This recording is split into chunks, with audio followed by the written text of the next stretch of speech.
Hi, this is Irma. It's been a while since I've spoken to you about my journey, our family's journey with Anaplastic Astrocytoma, or for short, our journey with Anna. Anyway, I sort of wanted to wrap it up. I've done several YouTube videos regarding this journey that our family has had with anaplastic astrocytoma with our son Sean. The last time I spoke to you, I was talking about the various post-surgical diseases that occurred in his body after surgery. So there were several, and I've gone over panhypopituitarism, diabetes insipidus, dysphagia, constipation, nystagmus. These are all sicknesses that you rarely hear about because they are rare, and these occur in patients who have had a tumor or some type of head injury, and they suffer from these things, among other things. Seizures was one of the big things that we had to deal with also. But the biggest for me was diabetes insipidus, where I had to check Sean's urine output every day. I had to make sure I gave him enough water so that he was hydrated, and I just had to make sure that the sodium level stayed in a safe place between 140 and 150 for Sean. 145 was a good number for him. So diabetes insipidus is tough to manage. It's something that you have to stay up on top of every day. A lot of time nurses had been taught about diabetes insipidus, but the nurses who came to take care of him had never experienced taking care of a child with diabetes insipidus. And most of the time when I explained it to a new nurse, they said a few weeks afterwards, "The first time you explained that to me, Miss Irma, I had no clue what you were talking about. But after working with Sean for several weeks now, I understand. I understand it." So, so those were a lot of things that we had to deal with Anna on the journey that we had with our son with anaplastic astrocytoma. Um, we had a lot of hospitalizations, and I wrote a book. The first book that I published is called Sean the Tire Swing Pusher. I wrote this book because when Sean passed out at school that day, the students saw the ambulance take him away, but they never knew what happened to him. And these were kindergartners, first and second graders. So their minds, the things they were thinking were far from what an adult knew or understood. So I wrote a children's book called Sean the Tire Swing Pusher. The reason why I called it Sean the Tire Swing Pusher was Sean was in second grade, but during recess, he enjoyed recess with the first graders, and he loved to push them on the tire swing. So he would come home and say, "Mom, I'm the best tire swing pusher," because that's what the first graders told him. "Sean, you're the best tire swing pusher." So I named that book Sean the Tire Swing Pusher. The second book that I published is called Sean 444 because the numbers 440 or 444 seem to have been around Sean, and not seem to have, they were surrounding our son before his birth, during his life, and after his passing. Sean was our fourth biological child. His name started, his name has 4 letters in it. I was 4 months from being 40 before I had Sean. And when we were in the hospital, we were in the first hospital for 4 weeks in room 444. And when we were transferred to the second hospital, we were in room 444 in a different city and a different state. And we were in hospitalizations for the first time, lasted for 4 months. After that, the whole 10.5 years, whenever Sean was hospitalized, he was either in room 4 or he was on the 4th floor. And so I did a lot of research on the numbers 4, 40s, and 444. So the name of that book again is Sean 444. And also we have a Karen Bridge page for Sean, and it's called Sean's Truck Stop. So the address for that is www.caringbridge, CARINGBRIDGE, one word, caringbridge.org /GA for Georgia / again, all lowercase, Sean's Truck Stop, SEANSTRUCK stop STOP .org or com. You could check it out, which one, I forget now. But anyway, it's caringbridge.org or caringbridge /Georgia /Sean's Truck Stop. So those are the 2 books that I've published. The Karen Bridge pages, I will publish those also. There are a lot of pages because I journal through just my thoughts. I journaled them in the Karen Bridge pages, and there were lots of responses to my inputs or my journaling, and people from all around the world. So I have what I journal, and I also have the responses, and that will be published sometime in the near future. So but we are still seeing the numbers 444. A lot of times I wake up in the middle of the night and I see 444 on the clock, and I say, Sean, you're checking in on us. These numbers 444 just reminds us that we had a wonderful child for 8 years before he became very sick. Sean was sick on this earth longer than he lived. Longer than he was well, I would say that. And he was a fantastic son, fun and full of joy. And we have so many wonderful memories of him. I just wonder how he would be now. He would be 24 years old, going on 25 in November of this year.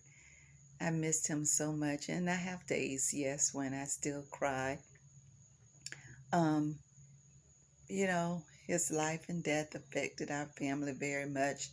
And like I said in a previous video, your family really does need counseling, therapy, after you've gone through this, or even while you're going through caring for a sick child, especially a long-term sickness, such as what we had for 10.5 years, 24/7 care. I got up through the night sometime 15 and 20 times to either suction Sean, change his diaper, or turn him, because I did have to turn him throughout the night because Sean wasn't able to turn himself, and he wasn't even able to scratch himself if he had an itch. Can you imagine going for 10.5 years and never once scratching yourself because of the itch or itching? And we do that without really even thinking about it. So there are so many things to be thankful for. Those are the lessons that we've learned. When I get up in the morning, I might have aches and pains here and there, but I'm so grateful that I'm able to walk, I'm able to move, I'm able to talk, I'm able to scratch myself if I have an itch. A lot of times we'll scratch our nose or our head or someplace without even thinking about it. But Sean wasn't able to do that. He wasn't able to turn himself. He wasn't able to communicate with us in any way, shape, or form. I had to read the expressions on his face. And Sean was a very light complexion son. He was, I'm a medium shade of brown, but Sean was very, very light complexion. I had to read had to read the expressions on his face and also the coloration on his face. If his cheeks started getting a little red, then I had concerns that he might be getting a fever. After that, if his lips started getting red, then I knew that was an indication. Of course, I would check his temperature, and I always kept a finger probe on him to see what his saturations were, especially at night when I had to have him on oxygen at night because he had a heated collar over his trach, and he had to have oxygen at night, just a little, and during the day he was on room air.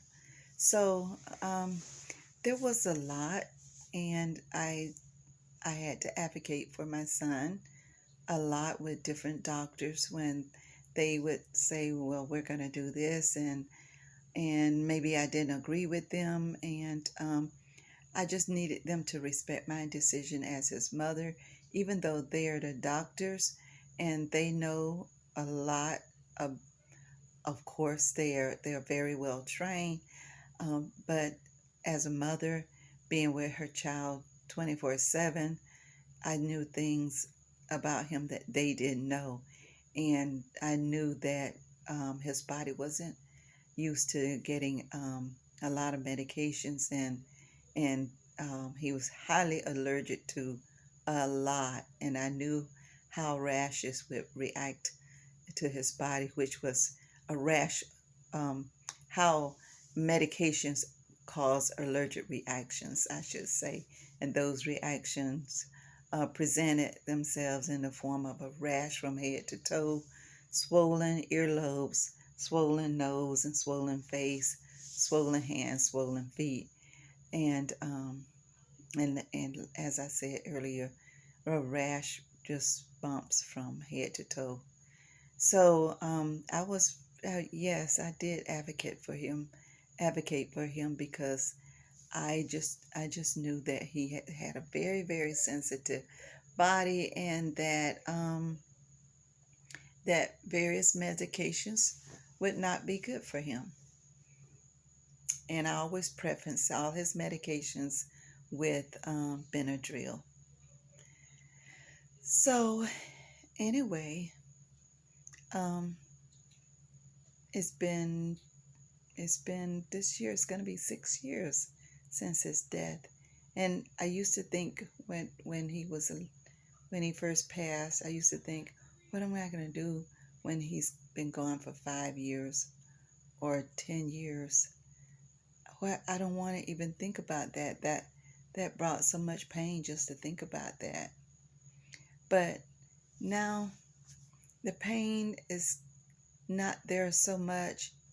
I miss Sean, and I make sure that when I'm saying my prayers each day, I thank God for Sean in heaven, along with two other children that I have who are in heaven.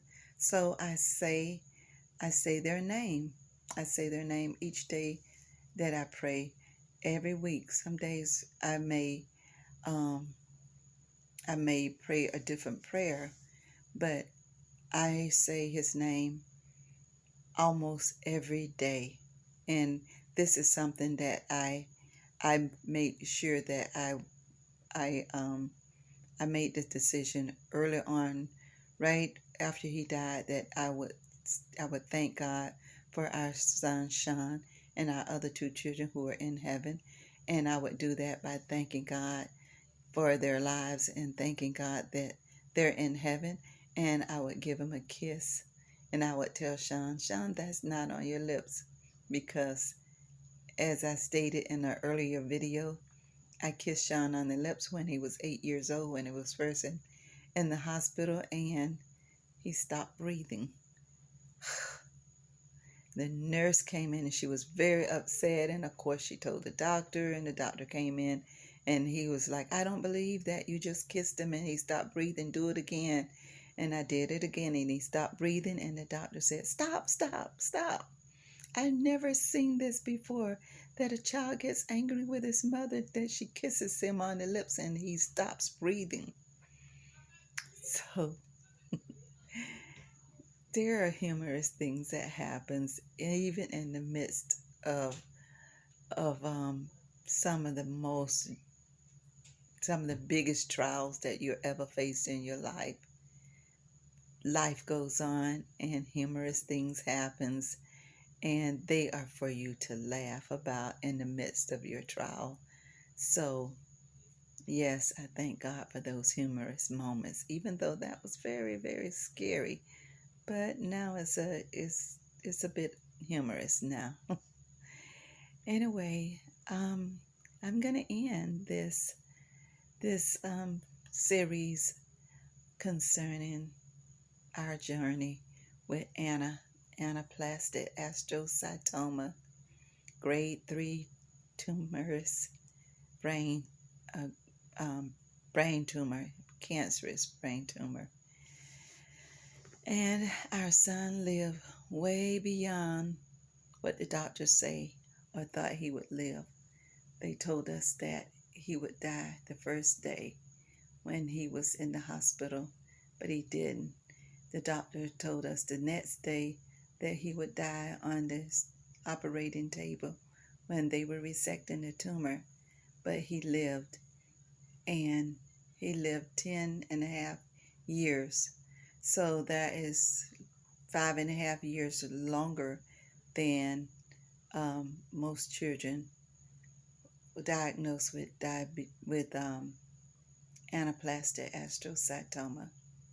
So I thank God for the years that our son had on this earth with us, and I look forward to seeing him in heaven one day after I've completed my full lifetime here on earth.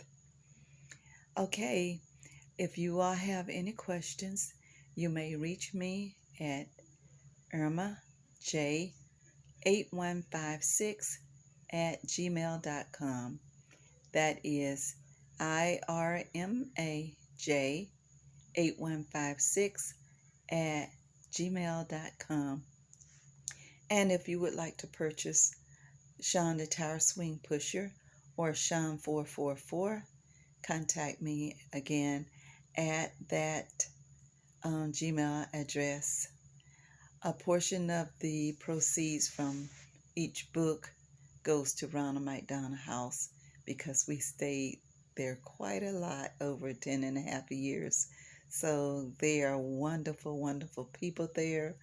They help so many families, and I'm so grateful to Ronald McDonald for the Ronald McDonald House. So a portion of the proceeds from the books go to Ronald McDonald House. So, and it's a donation of $12 per book. So, if you care to purchase one, that would be fine. And if not, that's fine too. Thank you so much for taking your precious time to listen to my series of Sean, a journey with Anna. A journey with Anaplastic astrocytoma, that our son Sean was diagnosed at the age of 8, second grade. And now he's living a fabulous, fabulous life in heaven. Thank you so much. And you have a wonderful night. I will be coming back to you again regarding other topics. So look for my video, okay? Thank you so much. I'm getting ready to go to sleep. I've had a long day. Thank you so much for listening. All right? Good night. Now, let me see if I could turn this off.